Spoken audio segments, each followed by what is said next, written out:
Moi j'aime bien les pigeons. J'aime bien les pigeons comme ceux-là par exemple, parce qu'au moins les pigeons ils disent pas de conneries. Parce qu'il y a des gens qui disent des conneries. Par exemple, ils disent quoi? Ils disent qu'en France, on ne peut pas faire de films de gang, qu'on ne peut pas faire de films où les gens se bastonnent, où une star de cinéma serait une espèce de loulou comme ça, que ce serait ridicule. Peut-être que c'est un peu ridicule, mais ça n'empêche pas que ça soit pas mal. C'est quoi le nom du film? Allez, balance, David, balance l'affiche.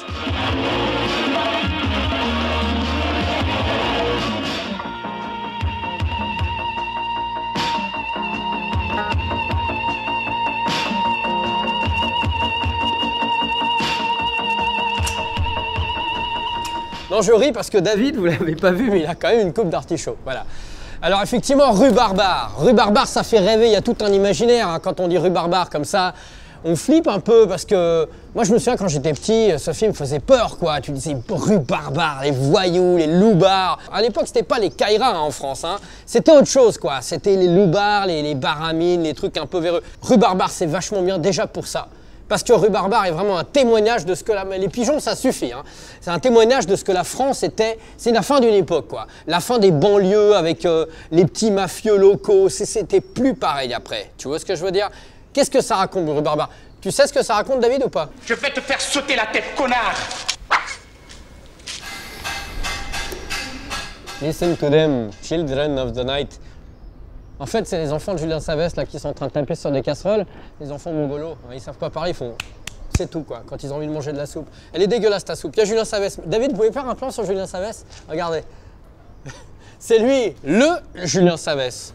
Alors, j'ai choisi ce décor un peu argenté parce que c'est un peu post-nuke. C'est à la frontière du ridicule, mais bizarrement, ce film tombe jamais vraiment dedans. Alors, si vous voulez, on arrive comme ça devant des terrains vagues où il y a des flammes, il y a des gens habillés un petit peu façon futuristique, on sait pas trop, des gens qui se bastonnent, des enfants qui se tapent dessus, voilà. Tout est un peu caricatural dans ce film. Les dialogues sont vraiment déclamés, c'est-à-dire qu'on cherche pas le naturel. On sent que le scénariste a vraiment, dialoguiste a vraiment essayé de faire en sorte que chaque phrase ait un impact. Donc ça sonne pas naturel, ça sonne un peu théâtre, mais c'est ça, c'est un théâtre en fait. C'est une sorte de théâtre de la misère, de la loose absolue. Et c'est ça qui est intéressant. Bernard Giraudot, qui est quand même pas la moitié d'une star, Bernard Giraudot joue un gars qui vit dans une banlieue pourrave, visiblement géré par une espèce de parrain, on sait pas encore trop qui c'est.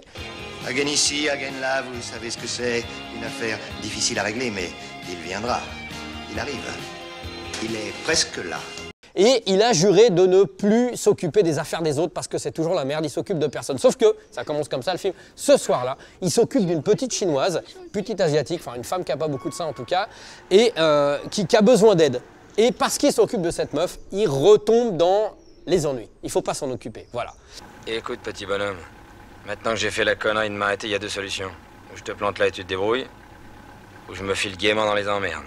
Le film est d'une succession de personnages vraiment de losers incroyables, de losers magnifiques. Ils sont tous détruits.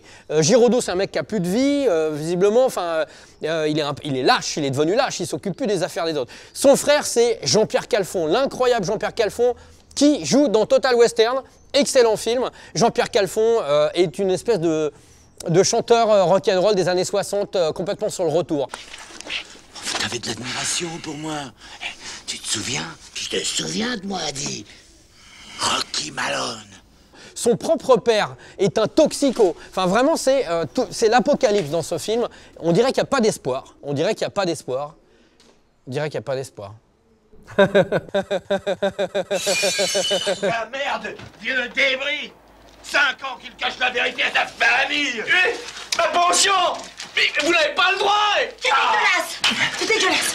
Ma pension! On fait toute une vie d'ouvrier! Mais quelle pension? T'as jamais rien foutu de ta vie, toi! Voilà! Je l'ai gagné! C'est à moi! Alors, j'ai noté quelques petites choses, hein, parce qu'il y a des choses à noter, de manière à les avoir sous les yeux, ce qui permet de les noter. Voilà. J'ai découvert, parce qu'on ne voit pas vraiment, hein, qu'il y a Jean-Claude Van Damme dans ce film-là, figurez-vous. Mais voilà, il joue un figurant. Bon, ça, c'est l'anecdote. Hein. C'est pas avec ça qu'on fait une critique. Hein. On est d'accord? Xavier Legrand. Ça, c'est Xavier Legrand, c'est David Marquez. L'un des deux. Vous savez, votre angle préféré. Vous pouvez zapper avec votre télécommande. Voilà, votre angle préféré. David cadre très mal. La merde active. David cadre très mal. ce qu'il faut parler, hein, déjà ce qu'il faut parler, c'est d'un français correct, et ce qu'il faut parler, c'est le méchant du film. Le méchant du film, parce que pour un film comme ça, pour un film de... C'est pas vraiment un film de baston, pour un film de banlieue, de voyous, il faut un vrai méchant qui tienne tout ça, qui fasse flipper. Et là, on est servi. Le méchant, c'est 3 mecs. C'est Bernard, c'est Pierre et c'est Donadieu. 3 mecs en un seul. Bernard-Pierre Donadieu, qui est mort, comme Bernard Giraudot, comme quoi Rue Barbare, ça porte pas... chance. Bernard-Pierre Donadieu, c'est ça, ouais. Espèce de mastodon à queue de cheval, double queue de cheval si je ne m'abuse, je crois. Costard blanc qui arrive en espèce de taxi old school dans sa banlieue toute pourrie avec ses hordes de voyous dégénérés. Il est flippant, il est hyper massif, il est hyper charismatique. Ça va, chouette? Bernard-Pierre Donadieu, incroyable acteur vraiment, qui tient ce film sur ses épaules, c'est le cas de le dire, puisque vraiment le film, c'est l'opposition entre Bernard Giraudot et Bernard-Pierre, voilà. Et si ça marchait pas, le film se cassait la gueule. Et ça marche magnifiquement. Il y a quelques combats dans ce film-là. Il y a des gens qui vont dire « Ouais, je l'ai maté ton film, mais putain, mais c'est de la merde, on dirait, c'est pas un Scott Adkins. » Non, c'est pas un Scott Adkins. Scott Adkins, c'est un fighter, c'est des films de fight, ça bastonne sa race, etc. Bernard Giraudot est un fighter aussi. C'est un mec qui faisait du karatéka. Du karaté, merde. Donc, du coup, il y a quand même quelques petits combats, mais c'est pas un film de combat, c'est un film dramatique. Voilà. C'est un film dramatique qui a été écrit par Gilles Béard, réalisateur, et un gars qui s'appelle Jean Vautrin. Alors, Jean Vautrin, c'est qui? Alors, on va faire comme ça. Ça, c'est un truc de télé, ça. Alors, Jean Vautrin, c'est qui? Jean Vautrin, c'est qui? On va le refaire, regardez bien. Alors, Jean Vautrin, c'est qui? Voilà. Ça, c'est à la Fréquence Star. Interview carrière, David Marquez, Fréquence Star. Laissez passer, Rocky le rouge. Regardez ces pigeons. Regardez comme ils sont attentifs. Vous connaissez, vous voulez connaître la suite de l'histoire? Il y en a un qui se gratte, hyper mal poli. Éteignez vos portables, s'il vous plaît. Alors, ouais, Jean Vautrin, c'est un mec intéressant, comme tout le monde. Hein. Même vous, je suis sûr que vous êtes intéressants, là. Vous 3, les cadreurs. Ingé son. Est-ce qu'on peut cadrer l'ingé son? C'est aussi les petites gens qui font le cinéma. En plus, c'est un Italien. Alors, Jean Vautrin, il est mort, tout le monde est mort hein, sur ce film. C'est un mec qui a écrit beaucoup de bouquins, il a écrit Billy the Kid, qui a été un peu connu, etc. Il a co-scénarisé quelques films dont j'ai oublié le nom, notamment des films connus, c'est ça qui est génial. Mais surtout, il a réalisé, on en parle très peu, il a réalisé des films sous le pseudo Jean Herman. Notamment 2 films avec Alain Delon, notamment un film avec Alain Delon et Charles Bronson qui s'appelle Adieu l'ami. Voilà. Je me souviens avoir lu Charles Bronson qui disait je préfère oublier Jean Herman et ce film. Voilà. Donc c'était une expérience réussie pour l'ami Charles qui est mort aussi. C'est la thématique de ce soir. Qu'est-ce que je pourrais regarder là? Non, ça je l'ai déjà dit. Ah ouais, je sais de quoi je vais vous parler. Je sais de quoi je vais vous parler. Si je vous chante de n'importe quel pays, de n'importe quelle couleur, vous pensez bien sûr à un marin gay avec une boucle d'oreille. Voilà. Et bien, vous avez raison, puisque c'est Bernard qui fait la musique de Rue Barbare. Bernard Lavilliers. Bernard Lavilliers. Alors, il faut dire un truc, c'est qu'elle est vraiment très, très bien, la musique de Rue Barbare. C'est un peu comme ce que Charles-Élie Couture a fait avec Ciao Pantin.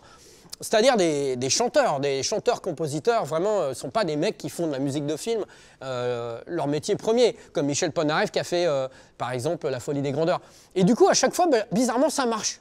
Ça marche et je trouve que Charles-Élie Couture et Bernard Lavilliers ont réussi tous les deux à capturer un esprit urbain comme ça, un esprit de cité dans le sens ville, nuit, de solitude, de tristesse, de violence. Ils ont tous les deux dans leur truc réussi à choper, l'un pour Ciao Pantin, l'autre pour Rue Barbare, vraiment cet esprit.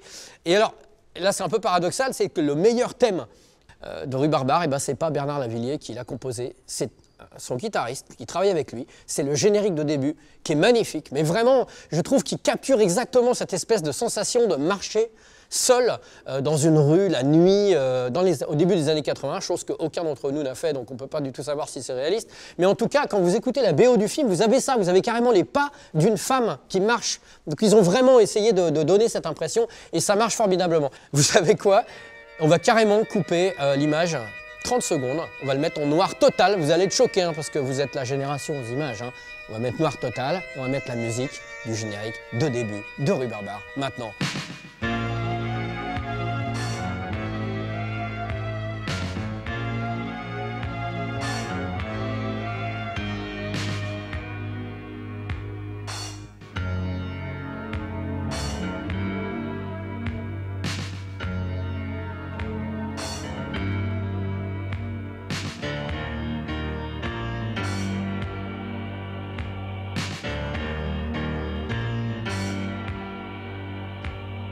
Bon, je vous parle de Rue Barbare, je suis obligé de vous parler du livre qu'on a conçu, nous tous, dis-nous tous, on est une bonne quinzaine, plus X illustrateurs.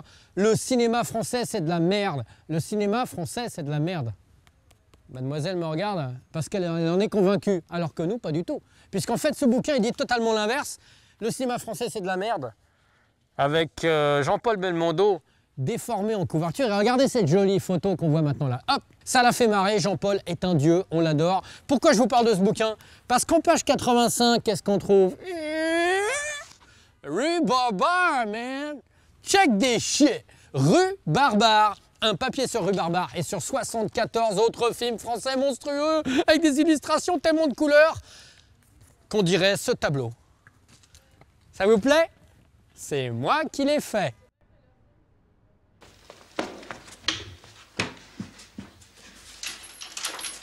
Laisse-moi passer. Je t'en prie, n'y va pas.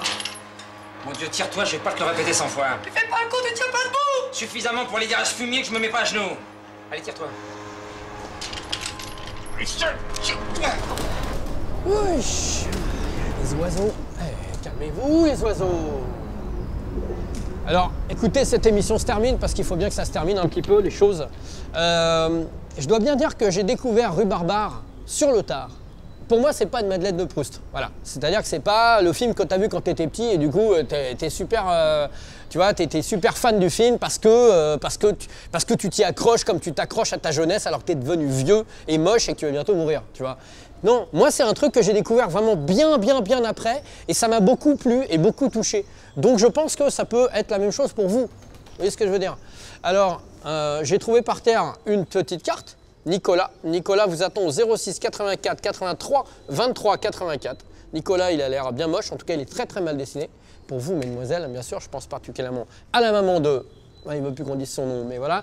Je ne peux que vous inciter à voir ce film, vraiment. Hein. Surtout que quand vous achetez le 33 tours, parce que vous achetez des 33 tours, de la musique du film, à l'arrière, vous voyez Bernard Lavilliers, Gilles Béat, réalisateur, qui a fait aussi Diamant 13 hein, avec Gérard Depardieu, oui, et sa formidable affiche où il est comme ça, avec un pistolet. Et vous avez Bernard Giraudot. Et Bernard Giraudot, il a ce fameux point américain, il monte le point américain à Bernard Lavilliers. Et Bernard Lavilliers regarde, genre, waouh, t'as quand même un gros point, hein, tu vois. Donc rien que pour cette petite image, David qui va vous parler.